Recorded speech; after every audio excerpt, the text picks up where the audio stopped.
Bună, mă simt foarte bine, mulțumesc de întrebare.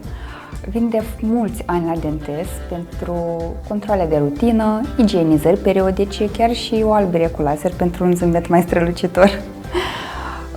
Într-adevăr, am avut mici probleme dentare și a trebuit să fac câteva intervenții.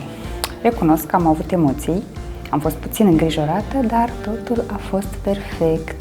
Clinica Dentes s-a descurcat foarte bine.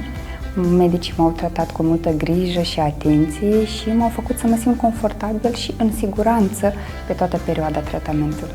Da, relația cu medicul a fost foarte ok, deci am întâlnit oameni specialiști care mi-au făcut recomandările potrivite pentru o femeie însărcinată. Am avut emoții, dar a fost ok. Important e că s-a rezolvat totul cu bine și am fost bine într-un final.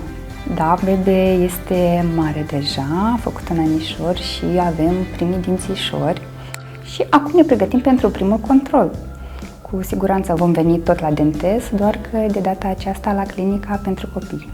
Recomand cu mare drag dentist, deoarece de fiecare dată când vin la dentist mă simt foarte bine. Știu că sunt în siguranță, deoarece clinica Dentes are medici profesioniști care își fac treaba foarte bine și știu că au mare grijă de pacienții lor.